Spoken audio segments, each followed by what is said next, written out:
Friends, ಎಲ್ಲರೂ ಹೇಗಿದ್ದೀರಾ? ಇವತ್ತಿನ ವಿಡಿಯೋದಲ್ಲಿ ನಾನೊಂದು ಬದನೆಕಾಯಿಯಿಂದ ಪಲ್ಯ ಮಾಡ್ತಾ ಇದ್ದೇನೆ. ತುಂಬಾನೇ ಟೇಸ್ಟಿ ಆಗಿರ್ತದೆ ಅದು. ಯಾಕೆ ಅಂತ ಹೇಳಿದ್ರೆ ಉತ್ತರ ಕರ್ನಾಟಕದಲ್ಲಿ ಮಾಡ್ತಾರಲ್ವಾ. ಉತ್ತರ ಕರ್ನಾಟಕದಲ್ಲೆಲ್ಲ ಇದಕ್ಕೆ ಒಂದು ಹುಚ್ಚೆಳ್ಳು ಅಂತ ಹೇಳ್ತಾರೆ. ಹುಚ್ಚೆಳ್ಳು ಪಲ್ಯಕ್ಕೆ ಎಲ್ಲ ಬಳಸುತ್ತಾರೆ. ನಾನಿಲ್ಲಿ ಮಾಮೂಲಿ ಎಳ್ಳು ಮತ್ತೆ ಶೇಂಗಾ ಎಲ್ಲ ಹಾಕಿ ಮಾಡಿದ್ದು. ನಂಗೆ ಆ ತರ ಮಾಡಿದ್ರೆ ತುಂಬಾ ಟೇಸ್ಟ್ ಆಗ್ತದೆ. ಆ ರೆಸಿಪಿಯಲ್ಲಿ ನೋಡ್ಬೋದು. ಹಾಗೆ ಬೆಳಿಗ್ಗೆ ಮಾಮೂಲಿ ಅಂತ ನೀರೆಲ್ಲ ಕೊಟ್ಟೆ. ಅದಾಗಿ ಅದೇ ಪಲ್ಯ ರಾಯ್ತ ಅದೆಲ್ಲ ಮಾಡಿದೆ. ಮಾರ್ನಿಂಗ್ ನಾನು ಓದಿಸಿದ್ದು ಪುಡ್ಡಿಂಗ್ ಮಾಡಿದೆ. ಅದಾದ್ಮೇಲೆ ನೈಟ್ ಮತ್ತೆ ನಾನು ಏನು ಅಂತ ತಿಳಿಲಿಲ್ಲ. ಸಾಯಂಕಾಲ ಒಂದು ಸ್ವಲ್ಪ ಗ್ರೀನ್ ಟೀ ಅಥವಾ ಹೌದು ಗ್ರೀನ್ ಟೀ ಕೊಡ್ತೇನೆ ನಿನ್ನೆ ನೈಟ್. ಮತ್ತೆ ಅದೇ ಇದು ನಾನು ಪಲ್ಯ ಮಾಡಿದೆಲ್ಲ, ಪಲ್ಯ ಮತ್ತೆ ಸ್ವಲ್ಪ ಸಲಾಡ್ ಅನ್ನ ತಿಂದೆ ಅಷ್ಟೇ. ಇದ್ದದನ್ನ ಖಾಲಿ ಮಾಡ್ಬೇಕಲ್ಲ, ಮನೇಲಿ ಇದ್ದ ಫುಡ್ ಎಲ್ಲ ಖಾಲಿ ಆಗ್ಬೇಕಲ್ಲ, ಮತ್ತೆ ಎಕ್ಸ್ಟ್ರಾ ಅಂತ ಹೇಳಿ ಬೇರೆ ರೆಸಿಪಿ ಏನು ಮಾಡಲಿಲ್ಲ ನಾನು. ಸೊ ನಿನ್ನೆದಷ್ಟು ವಿಡಿಯೋಸ್ ನಾನೀಗ ನಿಮ್ಗೆಲ್ಲ ಏನೆಲ್ಲ ಮಾಡಿದ್ರೆ ನಿಮ್ಮನ್ನ ಅಪ್ಲೋಡ್ ಮಾಡ್ತೇನೆ. ಅದಾದ ನಂತರ ನೆಕ್ಸ್ಟ್ ಹೊಸ ರೆಸಿಪೀಸ್ ಎಲ್ಲ ನಾಳೆಯಿಂದ ಬರುತ್ತೆ. ಮತ್ತೆ ನನ್ನ ವಿಡಿಯೋಸ್ ಎಲ್ಲ ಹೇಗ್ ಬಂತು, ವರ್ಕೌಟ್ ಎಲ್ಲ ಹೇಗಾಯ್ತು ಅನ್ನೋದನ್ನ ನನಗೆ ಹೇಳಿ. ವರ್ಕೌಟ್ ಮಾಡಿದ್ದೆಲ್ಲ ಹೊಟ್ಟೆ ಬೊಜ್ಜಿಗೆ ವರ್ಕೌಟ್ ಮಾಡಿದ್ರೆಲ್ಲ ತುಂಬಾ ಎಫೆಕ್ಟಿವ್. ಅದೊಂದು 100 ಆದ್ರೂ ಮಾಡ್ಬೇಕು. ನಿಮಗೆ ಹೇಗಾಯ್ತು, ಮಾಡಿದ್ರ ಅನ್ನೋದನ್ನ ನನಗೆ ಕಮೆಂಟ್ ಅಲ್ಲಿ ತಿಳಿಸಿ. ಈಗ ನಾವು ರೆಸಿಪಿ ನಾನೇನೆಲ್ಲ ತಿಂದೆ ಅನ್ನೋದನ್ನ ವಿಡಿಯೋಸ್ ನೋಡುವ. ನೋಡಿ, ಇಲ್ಲಿ ನಾನು ಎಳ್ಳು ಮತ್ತು ಶೇಂಗಾವನ್ನು ಉಪಯೋಗಿಸ್ಕೊಂಡು ಬದನೆಕಾಯಿ ಪಲ್ಯ ಮಾಡ್ತಾ ಇದ್ದೇನೆ. ಬದನೆಕಾಯಿ ಪಲ್ಯ ಈ ಥರ ಮಸಾಲೆ ಹಾಕಿ ಸ್ಪೈಸಿಯಾಗಿ ಮಾಡಿದರೆ ನಮಗೆ ಒಂದು ಟೇಸ್ಟ್ ಆಗುತ್ತೆ ಊಟ ಮಾಡಲಿಕ್ಕೆ ಕೂಡ. ಇಲ್ಲಿ ಸ್ವಲ್ಪ ಎಳ್ಳು ಮತ್ತು ಶೇಂಗಾ ಅದನ್ನು ಸ್ವಲ್ಪ ಹುರಿದಿದ್ದೇನೆ.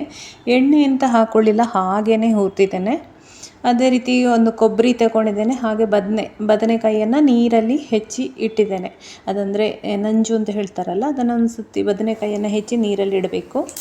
ಆಮೇಲೆ ಪಲ್ಯ ಮಾಡಲಿಕ್ಕೆ ತವ ಇಟ್ಕೊಂಡೆ. ಸ್ವಲ್ಪ ಎಣ್ಣೆ, ಹಾಗೆ ಮಾಮೂಲಿ ಸಾಸಿವೆ, ಉದ್ದಿನಬೇಳೆ, ಕರಿಬೇವು, ಒಣಮೆಣಸು, ನೀರುಳ್ಳಿ ಹಾಕಿ ಫ್ರೈ ಮಾಡ್ಕೊಳ್ಳೋದು. ಈರುಳ್ಳಿ ಚೆನ್ನಾಗಿ ಫ್ರೈ ಆದಮೇಲೆ ನಾವು ಹೆಚ್ಚಿಟ್ಟುಕೊಂಡಿರ್ತೇವಲ್ಲ ಬದನೆಕಾಯಿ, ಅದನ್ನು ಹಾಕ್ಕೊಳ್ಬೇಕು. ನೋಡಿ, ಇಲ್ಲಿ ನೀರುಳ್ಳಿಯನ್ನು ಈ ಥರ ದೊಡ್ಡಕ್ಕೆ ಹೆಚ್ಚಿದ್ರೆ ಅಲ್ಲೇ ಚೆನ್ನಾಗಿ ಬರ್ತದೆ. ನೋಡಿ, ಈ ಥರ ಫ್ರೈ ಮಾಡ್ಕೊಳ್ಬೇಕು. ಇದಕ್ಕೆ ನೀವು ಸ್ವಲ್ಪ ಹಳದಿ ಪೌಡರ್, ಮೆಣಸಿನೋಡಿ ಎಲ್ಲ ಹಾಕ್ಕೊಳ್ಬೋದು. ಹಾಗೆ ಇದಕ್ಕೆ ನಾನು ಮಸಾಲೆ ಹಾಕ್ಕೊಂಡಿದ್ದೇನೆ ಕೊನೆಯಲ್ಲಿ. ಅಂದರೆ ಯಾವುದಾದ್ರೂ ನಿಮಗೆ ಮನೆಯಲ್ಲಿದ್ದದ್ದು ಸಾಂಬಾರು ಪೌಡರ ಅಥವಾ ಏನಾದರೂ ಸಬ್ಜಿ ಪೌಡರ್ ಅಂತ ಸಿಗುತ್ತಲ್ಲ, ಅದನ್ನು ಆ ಮಸಾಲೆನೇ ಯಾವುದಾದ್ರೂ ಗರಂ ಮಸಾಲೆ ಯಾವ್ದು ನಿಮ್ಗೆ ಇಷ್ಟನೋ ಅದನ್ನು ಹಾಕ್ಕೊಳ್ಬೋದು, ಚೆನ್ನಾಗಿರ್ತದೆ. ನೋಡಿ, ಈಗ ಟ್ರಾನ್ಸ್ಪರೆಂಟ್ ಕಲರಿಗೆ ಬಂತು ಈರುಳ್ಳಿ. ಅಷ್ಟಾಗಬೇಕಾದ್ರೆ ನಾವು ಹೆಚ್ಚಿಟ್ಕೊಂಡ ಬದನೆಕಾಯಿ ಇದೆ ಅಲ್ವಾ, ಅದನ್ನು ಹಾಕ್ಕೊಳ್ದು. ಯಾವ ಬದನೆ ಆದರೂ ಆಗ್ತದೆ, ನೀವು ಮನೆಗೆ ತಗೊಂಡು ಬಂದದ್ರಲ್ಲಿ ಪಲ್ಯ. ಯಾವ ಬದನೆಕಾಯಿ ಬೇಗನೆ ಬೇಯ್ತದೆ, ತುಂಬ ಹೊತ್ತೇನು ಬೇಕಾಗೋದಿಲ್ಲ. ಚೆನ್ನಾಗಿ ಮಿಕ್ಸ್ ಮಾಡ್ಕೊಳ್ಬೇಕು. ಈಗ ನೋಡಿ, ಬದನೆ ನೀರಲ್ಲಿ ಹಾಕುವಾಗ ಕಲರ್ ಹೇಗಾಗಿರ್ತದೆ ಅಂತ ಹೇಳಿ. ಹಾಗೆ ಇದು ವೆಯ್ಟ್ ಲಾಸಿಗೆ ಕೂಡ ಬದನೆ ಏನು ಆಗದು ಹಾಗಂತ ಏನೂ ಇಲ್ಲ. ವೆಯ್ಟ್ ಲಾಸ್ ಮಾಡಿಕೊಂಡು ಡಯಟಲ್ಲಿರೋರು ಕೂಡ ಬದನೆಕಾಯಿ ಪಲ್ಯ ಮಾಡ್ಕೊಳ್ಬೋದು. ಹಾಗೆ ಹುಣಸೆ ಹಣ್ಣನ್ನು ಹಾಕ್ಕೊಂಡಿದ್ದೇನೆ ನಾನಿಲ್ಲಿ. ಸ್ವಲ್ಪ ಒಂದು ಸಣ್ಣ ತುಂಡು ಇದು ಹುಣಸೆ ಹಣ್ಣನ್ನು ನೀರಲ್ಲಿ ನೆನೆಸ್ಬಿಟ್ಟು ಹಾಕ್ಕೊಂಡಿದ್ದೇನೆ. ಬದನೆಕಾಯಿಗೆ ಹುಣಸೆ ಹಣ್ಣು ಹಾಕ್ಕೊಳ್ಳೇಬೇಕು, ಇಲ್ಲಾಂದರೆ ಟೇಸ್ಟಾಗಿ ಬರೋದಿಲ್ಲ. ಹಾಗೆ ಪಲ್ಯಕ್ಕೆ ಒಂದು ಅರ್ಧ ಚಮಚದಷ್ಟು ಬೆಲ್ಲ ಕೂಡ ಹಾಕ್ಕೊಳ್ಬೇಕು. ನಾನಿಲ್ಲಿ ಹಾಕ್ಕೊಂಡಿದ್ದೇನೆ, ಯಾಕೆಂದರೆ ಟೇಸ್ಟ್ ಚೆನ್ನಾಗಿರ್ತದೆ, ಅದಕ್ಕೋಸ್ಕರ. ನೀವು ಹುಚ್ಚೆಳ್ಳು ಅದು ಸಿಕ್ಕಿತ್ತು ಅಂತಾದರೆ, ಅಥವಾ ಗುರ್ರೆಳ್ಳು ಅಂತ ಹೇಳ್ತಾರೆ, ಅದನ್ನು ಕೂಡ ಹಾಕ್ಕೊಳ್ಬೋದು. ಹಾಗೆ ಇಲ್ಲಿ ಹಳದಿ ಪೌಡ್ರ್ ಹಾಕ್ಕೊಳ್ತಾ ಇದ್ದೇನೆ. ವೆಯ್ಟ್ ಲಾಸ್ ಮಾಡ್ಕೊಳ್ಳುವಾಗ ಮೇಯ್ನಾಗಿ ನೀರು ಕುಡಿಯೋದನ್ನು ಒಂದು ಮರಿಬಾರ್ದು. ಅದರಿಂದಾಗಿ ಕೂಡ ನಮಗೆ ಒಮ್ಮೆ ವೆಯ್ಟ್ ಲಾಸ್ ಆಗೋದು ನಿಧಾನ ಆಗಿಬಿಡ್ತದೆ. ಏನಾದರೂ ನೆನಪು ಮಾಡ್ಕೊಂಡು ನೀರು ಕುಡೀರಿ.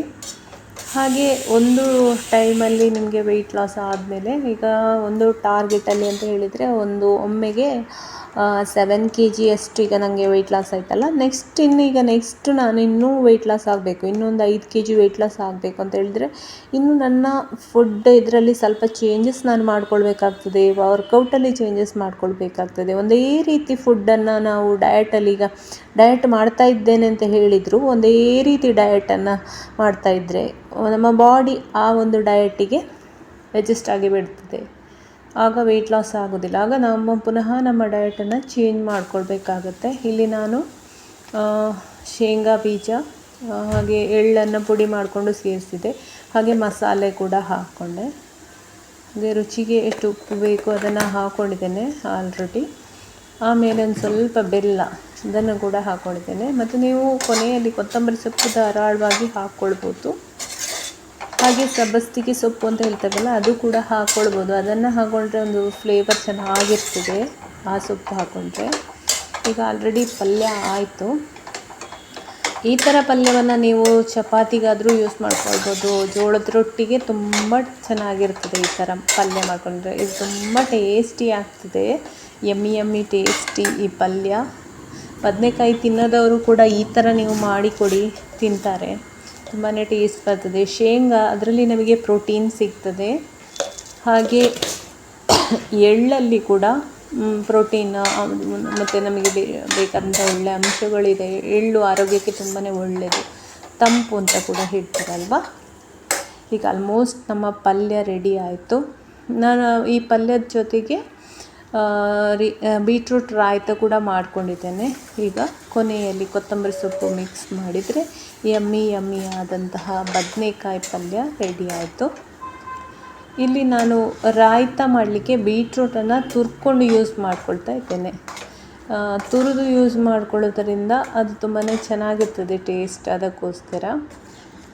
ಹಾಗೆ ನೀವು ವೆಯ್ಟ್ ಲಾಸ್ ಮಾಡ್ಕೊಳ್ಳುವಾಗ ಜೊತೆಗೆ ವಾಕಿಂಗ್, ಎಕ್ಸಸೈಸು, ವರ್ಕೌಟ್ ಅದನ್ನು ಮಿಸ್ ಮಾಡಬೇಡಿ. ಅದು ಕೂಡ ತುಂಬಾ ಬೆನಿಫಿಟ್ ಇದೆ. ಆದರೆ ಡಯಟ್ ತುಂಬಾ ಇಂಪಾರ್ಟೆಂಟ್.